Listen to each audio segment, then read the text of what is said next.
Gone. Okay, this session is on reading assessment, standardized tests, okay? And we're going to be looking at, different from the diagnostic tests. The diagnostic tests tell you what that specific student needs. Standardized tests tell you how does the student score in relation to others.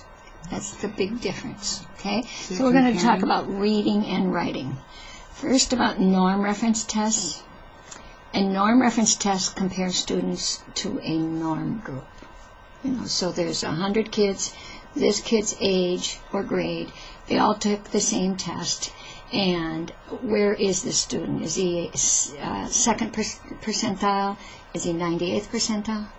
Anytime you hear norm reference test, you should think of that normal curve. Okay? Because what norm reference tests do is stack one kid up against another, basically, to say, how is their score? Is it better than 98 out of 100 kids his age or grade? Or is it better than only 5 out of 100?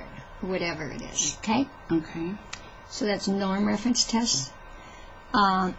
Criterion reference tests are different because they're mastery tests. And in a mastery test, let's say, for example, you want to know, does this student, or do all these students in my class know how to decode consonant, vowel, consonant words? So what you would do is you'd make up about 5 examples of consonant, vowel, consonant words, and then you'd have the kids, and you'd have others, but that one criterion would be for that skill. And if the kids got, 3 out of 5, if they got 80% on the test, you could say, yes, they've mastered that criterion. So if the whole test is about decoding, there's all these different decoding skills. Okay. And if they get 80% correct, it's important to understand that 80th percentile doesn't tell you exactly how many got correct, skills. It just says they did better than 80 out of 100 kids on the test. Okay. Whereas if the kid got 80% on this decoding test, it means he correctly answered 80% of all the decoding questions that you asked. So you can see that norm reference tests are pretty good for screening kids, for finding those kids who need to be looked at further.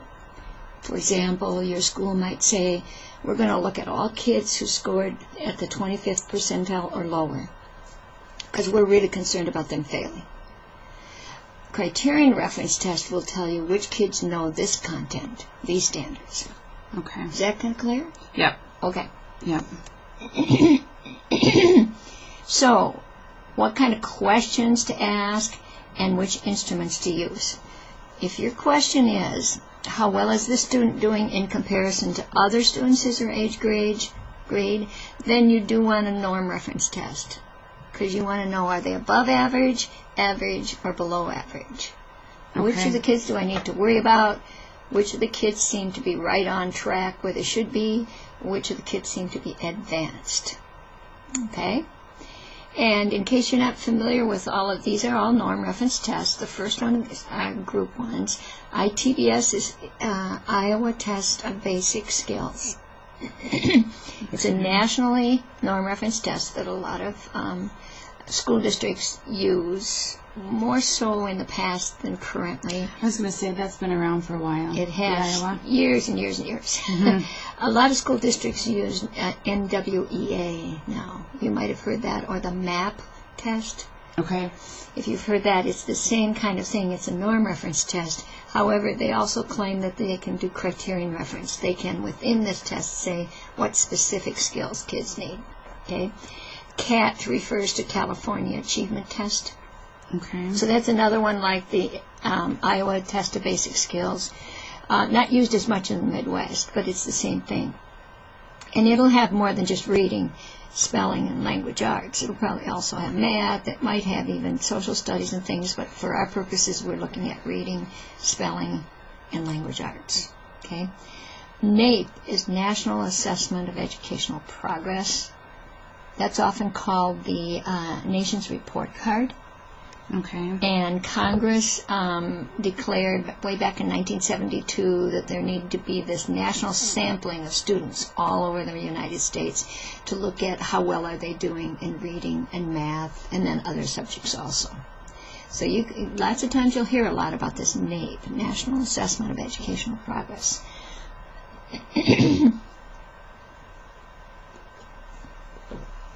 Now the WJ is the Woodcock-Johnson Test of Achievement. We'll be seeing that later in this course. That's an individual achievement test in a wide variety of areas. Of course, reading is part of it. And so we'll look at all the different reading, spelling, and writing subtests of the Woodcock-Johnson later. It's individual. It's the one that's most often used to qualify kids for learning disability service. Okay. Okay. Did they, by any chance, did Jefferson just give that? Not as they would never give it as an individual to all the students. Okay. Are you thinking they just gave one of some? They just gave some test. We just got results of some test. And I was going to call the teacher and ask Okay. exactly what, it's hard to say for sure. The MCAs, the Minnesota Comprehensive Assessments, I think will be coming up next month. They may have given an achievement test like the ITBS or like the MAP test. Okay. Because it was verbal, nonverbal. Oh. And okay. It's sort of a group-administered look at academic aptitude. There are a number and of reasoning. Yep. Okay. Yep. There are a number of those. Okay. Okay. The GORT-4, Gray Oral Reading Test 4, actually is an informal reading inventory that has been nationally normed. So you can use it as an informal reading inventory to find the reading level. You can also look at the norms of it. It's an individual reading test. Okay. And we won't be learning that in this class, but you will in the upper level advanced diagnosis and remediation. Okay. Because it's a quick informal reading inventory. It is not as good as QRI that we use. It's not as in-depth, but it has the advantage of having these national norms. Okay. So, and then this says the RAT3. As you know, we're into the RAT4, Wide Range Achievement Test, 4th edition. It's been around for years and years and years. Nationally standardized. We'll see it today. You'll see a list of spelling words that start from, it can be given anywhere from preschool to 70 years old. There's norms all the way up. And then there's a list of single words to read. There's also a math part, which we won't be given. So I've always found that the RAT, which is now in the 4th edition, is a really good starting place to kind of know where to start with the other tests for students. So we'll be seeing that later. So the first two the first row of tests are group administered, ITBS, CAT, and the NAEP. And then the last 3 sets have to be individually administered. Okay. And remember that the scores you get tell you how well is this student doing in comparison to other students his or her age or grade. Okay? That's what makes it norm referenced. Now, if we go back now to criterion referenced, how well has this student mastered the important skills of this curriculum? That's criterion referenced. And our best criterion reference test that's widely given in Minnesota is the Minnesota Comprehensive Assessments, because they can say this student has mastered these sets of skills and is proficient. This student is not proficient, is not progressing as he or she should. Okay? So those are the 2 main kinds of standardized reading tests. So let's talk about comparing them. Okay. Right. If you look at this chart, if you look at a norm reference test, 50% of the students will get any one item right. A really good discriminatory item will be where only 50% get them right. But with a criterion reference test, you want 80% of the kids to get that right because you want to show mastery of it. So the 50% is expected? Yep. Okay. If you get an item where, say, 90% of the kids get it right, it's not a very good item. It doesn't distinguish. Okay. You want one that separates the kids when you're doing a norm reference test. Okay? So you get that bell? Yep, you get the bell. If you have a good test and if you give it to enough kids, you will get the bell. Okay? The norm reference test compares students to each other, whereas the criterion reference test compares a student to the standards. Does he know this? My example before. Does he know how to decode? And does he specifically know how to do the decoding of all these different kinds of words? Would be a criterion reference test. Whereas if we would do that as a norm reference, you would just say, okay, who got really high on this decoding test and who got low? Mm-hmm. So you could identify those who need help, but you wouldn't know what they'd need. Whereas with a criterion reference, you'd know what skills they need. Okay? The content that's used. In a norm reference test, you want a wide range of items, of questions, because that's going to distinguish the kids. It's going to separate the high achievers from the low. Criterion reference, it's more tight. You want to know, do they know this specific content at this grade level? Okay. Again, I'll come back to decoding. Decoding is really important in first grade. So rather than test all of reading that you possibly could, you focus just on decoding. Right. Okay? Now, how the results are reported, with a norm reference test, you're going to get a percentile rank, and that means a second percentile means scoring at no better than 2 out of 100 kids. 50th percentile means 50% of the kids scored higher, 50% lower, basically. Okay? Standard scores, we'll talk about that a little bit more later on. With criterion reference test, you're going to get information about who succeeded, who failed, what their proficiency levels are. Okay. So when you get MCA results, that'll be listed for each child individually, for each class in a school, for each subgroup. And that's essentially how schools are identified as not making adequate yearly progress, is if they have too big a percentage of kids, let's say in a subgroup of English language learners, who don't score at proficiency, then they're in AYP, corrective action. Mm-hmm. Okay?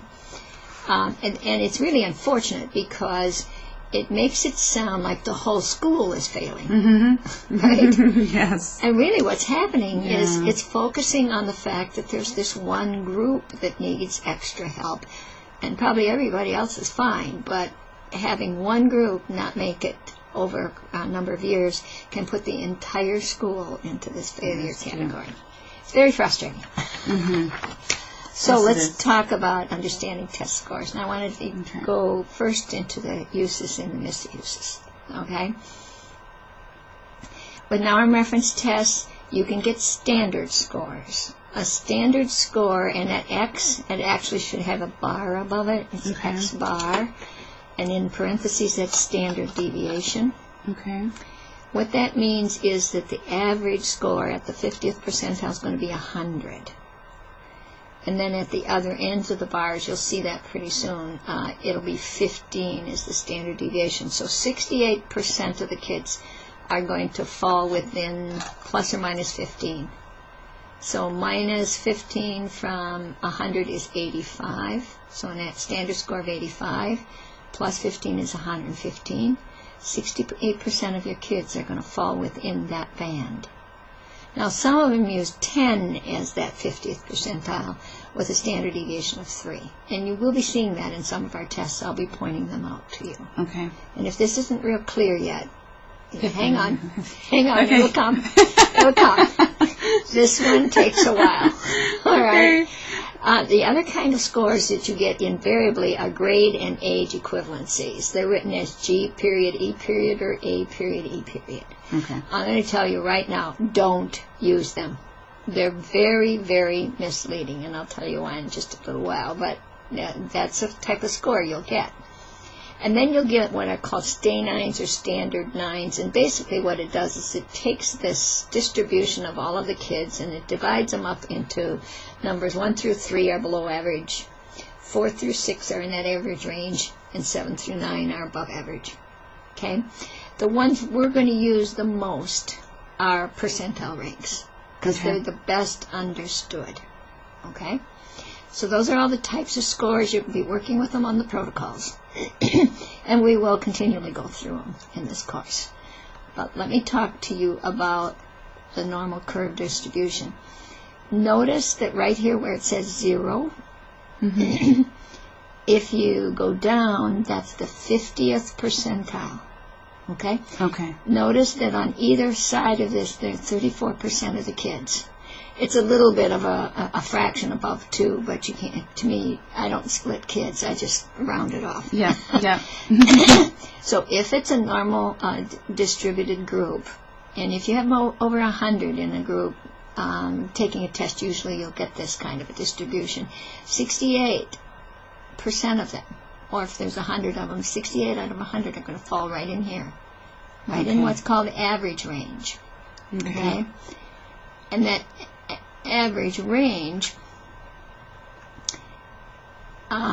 interestingly, goes from the 16th percentile on up to the 85th percentile.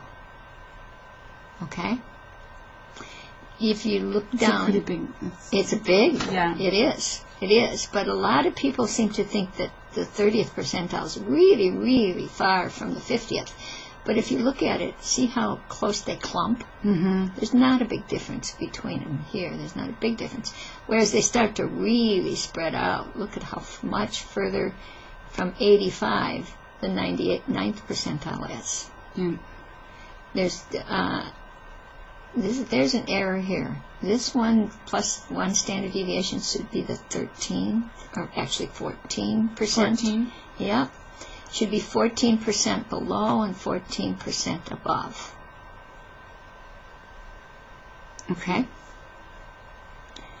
So 14% of your kids are going to be between the 16th percentile and the 2nd percentile, in that range.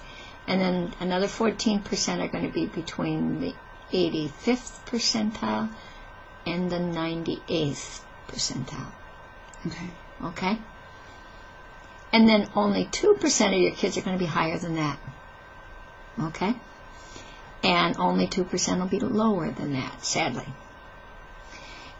If you look down here, you can see the stay nines and how they spread out. See how 1, 2, 3 is right there, and then 4, 5, 6 clump in the middle. And then this, so you get an idea of where all these scores are when you see them. Your standard scores are down here. 100 lines up with the 50th percentile. Okay. And that goes along. Yep. All right. Yep. And 85 standard score lines up with the 16th percentile. Okay? Those kids who are at the 2nd percentile are going to have a standard score of 70. And then you can go the other way. 115 lines up with the 85th percentile. And 130 lines up with that. Oh, well. Let's go on to this since I clicked. Okay. One thing I want you to emblazon on your forehead and anywhere you need to is don't report grade equivalencies. Okay? 4.2 grade equivalency does not mean your student is performing at 4th grade levels. And many teachers and especially parents will assume that all the time. I can't tell you how often I've had somebody come in and say, well, I'm teaching 2nd grade. Well, Sarah scored 5.5 and you don't have her reading 5th grade material. She should be in 5th grade material. It doesn't mean she can read 5th grade material. It may mean that your child got the same number of questions correct as the average child in 4th grade, 4.2, but maybe not the same ones. Yes, okay. So, for example, a 4th grader who got the same number correct might have just kind of blown off the easy ones and answered some harder ones. So it just means got the same number correct. And in fact, it may even be an extrapolated score. And what that means is test developers might test only 3 grade levels. Maybe they only test 3rd, 4th, and 5th. And then they extrapolate up and down what the score would be for 1st and 2nd and 7th and 8th. So it's an estimated score. Okay. Okay. So grade equivalencies don't mean that a student is performing at that grade. It just means they got the same number correct, or they got the same extrapolated score, whatever would be the case. Okay. Do report percentiles, because the percentiles indicates where your student's rank is in relation to others of his age or grade, whatever the norms are based on. So, for example, the 60th percentile means that she scored better than 60 out of 100 students her age or grade.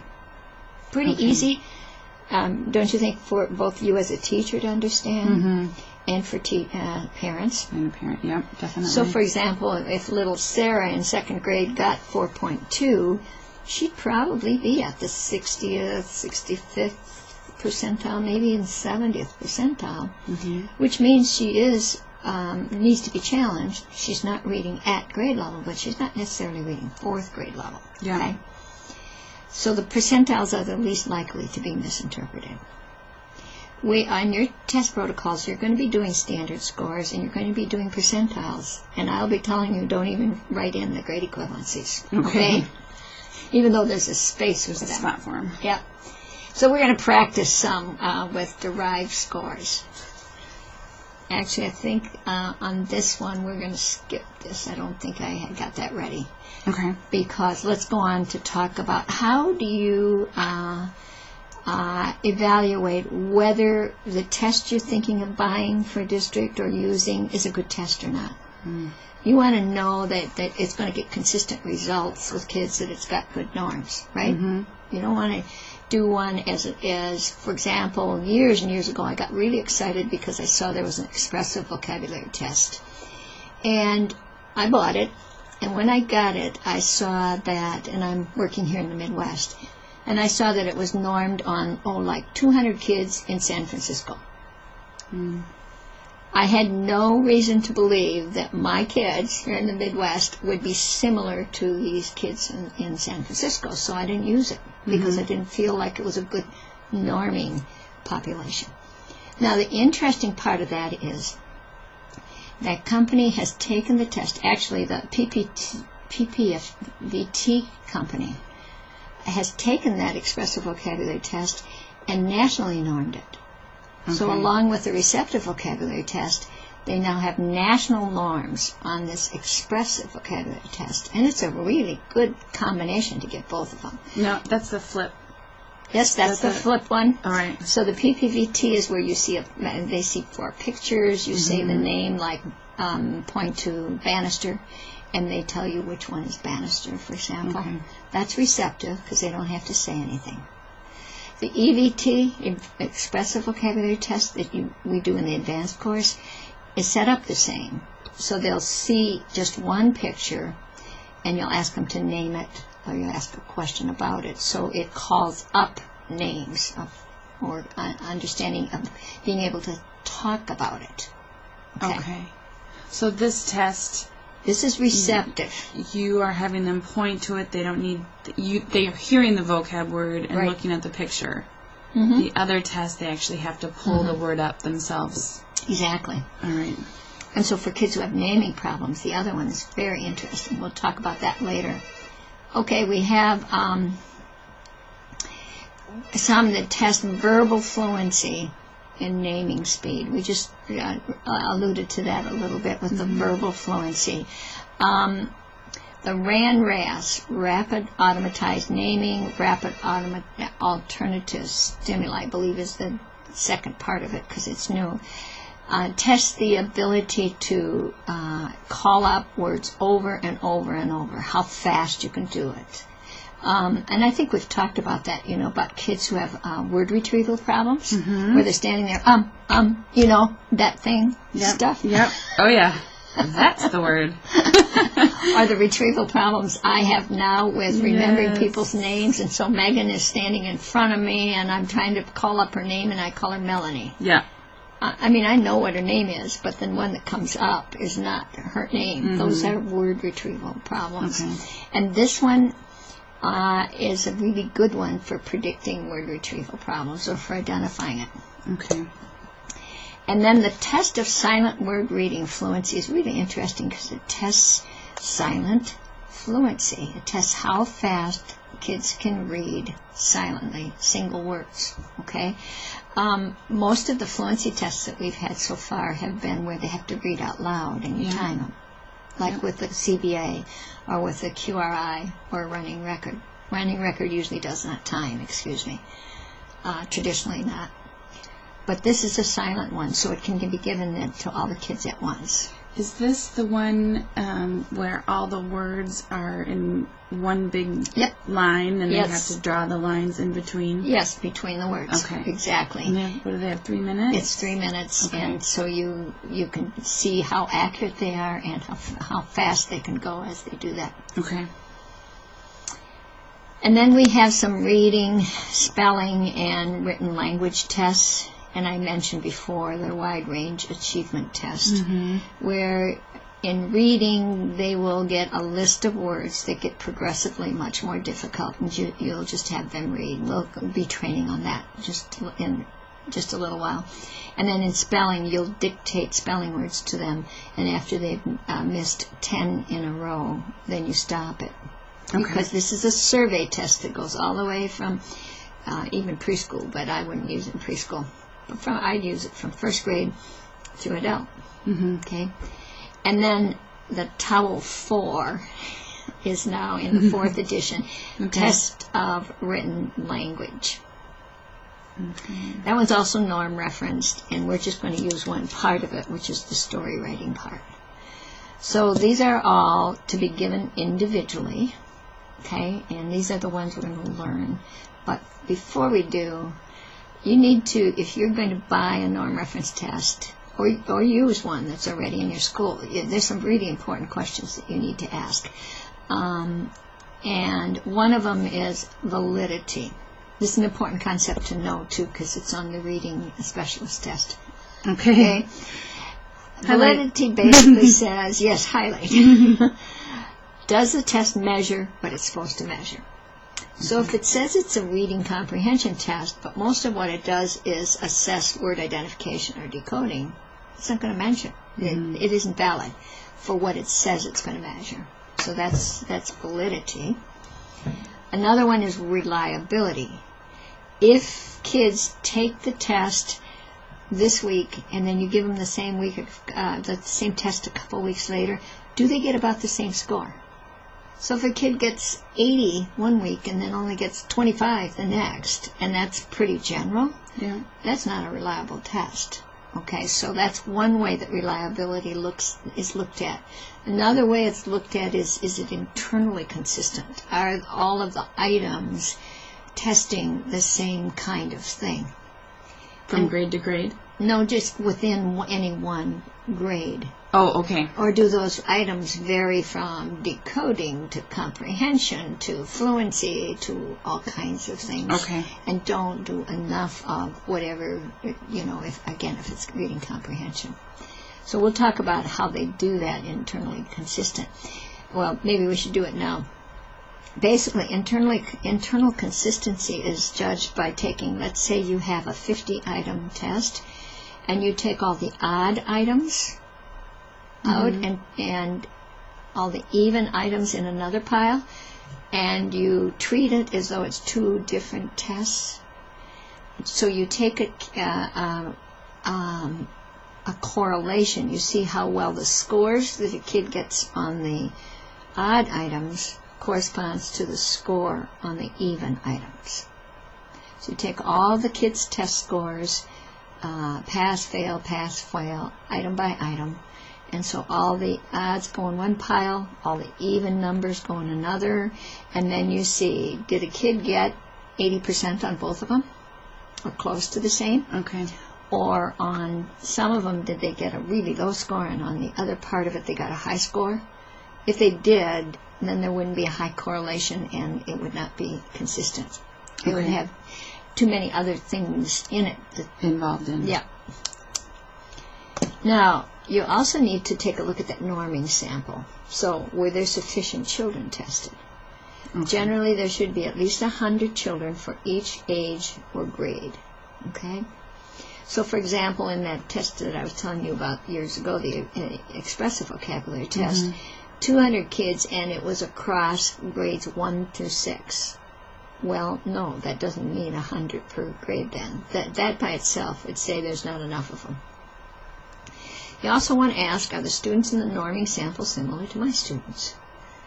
And in the case I gave you, San Francisco kids are probably not similar to Midwestern, fairly rural or small town. Okay, if you have a well-normed national test, it should be similar because they will take a lot of care to make sure that they have Midwestern, Southwestern, Southeastern, Northeastern. They'll make sure that they have kids from low income, middle income, high income, that they have a similar percentage of Hispanic and black and white and Asian Americans. All of that will be looked at, geographic, but you should be looking for that so that they didn't just norm it on Florida, for example, or Texas, and then expect that you'd use it here in the Midwest. Okay. And all of this information is... It's in the manuals. Okay, in the manuals. It's in the manuals. Right. And if you were in class the second session, you'd be digging it out in just a few minutes with people. We're just going to go through it with you. But, what I'd actually do is have people divide up and take a manual and dig it out and then report it. Okay. Perfect. Yeah, so the nationally normed test, as I said, does it reflect the diversity of the students geographically, age-wise, socioeconomic status, and ethnically. Okay. All right. So this is where we would ordinarily in class start to divide it up. So what do the manuals say about the norming samples? What I would do is ask one group to take the PPVT-4 and using those questions we just had the slide before, dig out validity, reliability, and the norming sample descriptions, right? RAS. Rapid automatized naming, same thing. What does the manual say? Is this a test you want to use? The TOWEL 4. I'm sorry if this still says 3 on it, but we would want the TOWEL 4. And the test of silent word reading fluency. So there's all those. So what we would start first by going through those to say, what do each of these say about the norming samples? In other words, are students similar to the ones we'll be testing included in the norming groups for these 4 tests, right? Okay, so... Okay, what was the TOWEL 4? TOWEL 4 is Test of Written Language. Oh, thank you. 4th edition. All right. And then the last one is Test of Silent Word Reading Fluency. Yeah. Okay. And then another question is reliability. Test, retest. Will the students obtain a similar score if they're retested 2 weeks later, for example, or a week later? When a student takes 2 different forms of the test, many of these tests have a Form A and a Form B. So if you give Form A of the PPVT to kids, and then you give Form B to the same kids, do they get similar scores on both? Okay. That's reliability also. And Form A and Form B are the same thing, like a green and an orange. Correct. I think we have green and orange down at the clinic. Yes, on the old rat. Now it's blue and green. Oh, okay. Yes, those are 2 alternative forms. Okay. Alternate forms, right. Yes. And it shouldn't matter whether you give them the blue test or the green test. Even though the words are different, it's Same been thing. equated so that they're reliable. Right? Okay.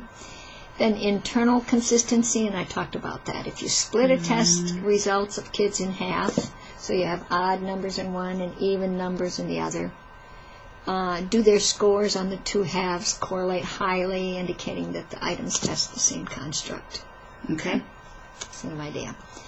Then here's what you want to look for. This is very important to remember these reliability guidelines, because if you see 0.90 or higher, you can make individual decisions. In other words, helping to qualify a child for special education, for placement in another place. To make that kind of a decision, you need at least 0.90 reliability or higher. Okay? Okay. Now, if you're looking for grouping decisions, like within a classroom or within a school, what group of kids should we give extra help to or whatever, 0.80 to 0.89 is going to be fine for that. And then if you are doing, like with a curriculum-based assessment, just screening for who needs further assessment, who do we need to look at, 0.70 is high enough. Okay. Is that clear? Yep. Okay. So for reliability, you want to be able to see that in the manuals. So what do these manuals say about reliability? This is where I would have the students actually fill it in, and we do have that filled in here. Oh, I thought he did. No, those are questions. Okay. Validity guidelines. Construct validity is, does the test measure what it says it measures? Is it consistent with the theory that's supposed to represent the test? So, for example, if this is a reading test that purports to measure the 5 benchmarks, or the big five of reading, of accuracy, fluency, of phonemic awareness, phonics, fluency, vocabulary and comprehension, does it really do that, or does it just focus on one? That's construct validity. Okay. Content validity is where, so I made up a test for kindergarten children, and in order to say, is this a good one for kindergarten children, I actually sent it to a lot of kindergarten teachers and said, are these concepts that kids would be exposed to? You'd expect them to know, vocabulary items they'd know. Are the pictures readable by kindergarten children? So I'm using experts in the field to say, yes, this is a good test or not. Pearson, our new testing company in Minnesota, just did that with the new reading licensure test. They brought in experts around the state and had them look at every single test item and say, yes, this content reflects our standards, and it's written in a way that should distinguish those who are ready to be reading teachers. So that's content validity. Okay. Now, concurrent or criterion means, does it correlate highly with a test that's already out there? Two tests that measure the same things, do they get similar scores or ranks on both? Okay, I'll give you an example. You know the PPVT, where there's 4 pictures and the child points. It's an individual test. I made up a kindergarten vocabulary test where there's 4 pictures going across in a row, and they take it in a group. So I say wild, circle wild, and there's 4 pictures there, and the picture, if they get it right, should be I think it's a mouse or something. In actual fact, many of the kindergarten kids circle a cat that looks wild. So that means that they don't know the deepest meaning of wild. But in any case, it's a vocabulary test that's similar to this individual one, except it's given in a group. So I wanted to see whether it would have concurrent validity or criterion validity. So I gave both the individual PPVT to children, and then I gave my vocabulary test, which doesn't have the same items, by the way. It's the same kind of test, but it's different items. And the correlation should be, the correlation should be 0.6 or higher. I've got 0.8 though. If you would correct that, please. Should be 0.6 or higher. Okay. And the correlation between the two is actually something like 0.72. So it means that kids would get essentially the same score on both of these tests, whether they took this individual one that had been around for years and was well respected and validated, and this brand new one. Okay. That's what concurrent or criterion means. predictive validity means, does a high score on this test predict future performance? So, for example, if a student gets a high score on an ACT, does that predict college success? Predictive should be 0.6 or higher. And by the way, the ACT only predicts freshman grades. It does not predict persistence in college or success at college. Isn't that interesting? Really? Oh, yeah. It was designed to predict freshman grades, and it does that well, but we need something else. And people are starting to see that actually in this huge study, what predicted persistence in college to graduation 6 years later actually was high school GPA.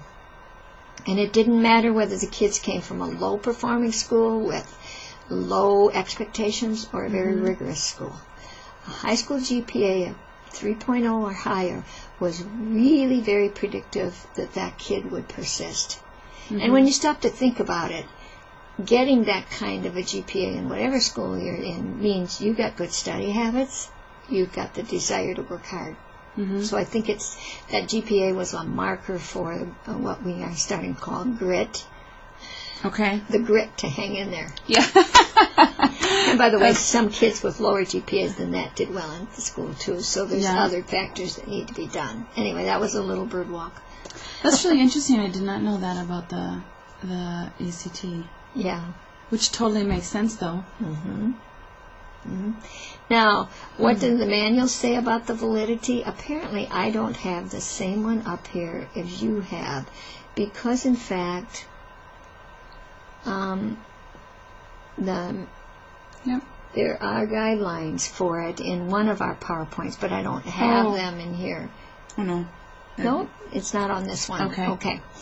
Anyway, you'd need to be using those guidelines to determine. Now, all of these tests meet those criteria. I would not have chosen them for people to use in this class, in this program, if they hadn't met the criteria of reliability, validity. Okay? But it's important that you know how to do that, because some salesman will come along and try to convince a school that this is the best test out there, and you need to independently take a look. Say, get the manual and say, I really want to look at these issues. Did they test enough kids? Were the kids tested similar to our kids? Those are norming samples issues. Is it reliable? Is it valid? So you have your criteria for those. So your bottom line decisions need to be, is this appropriate for your students? Okay. And again, I go back to that decision I made years ago that I would not use this expressive vocabulary test because it wasn't normed on kids here. Now I will use it because it's been nationally normed. Okay. Is the test reliable enough for screening decisions? Do you remember what the correlation coefficient needs to be for screening decisions? 0.7. 0.70. Is it reliable enough for grouping? Is 0.8. Right. And for individual program planning? 0.9. You got it. Okay. Is this test going to give you useful information? That's the bottom line. As you look at the test, is it just something to send the kids through, or will it tell you something about how to teach, or at least tell you which kids should be looked at further? Right? Okay. And that's it for this part. Thank you. That's it.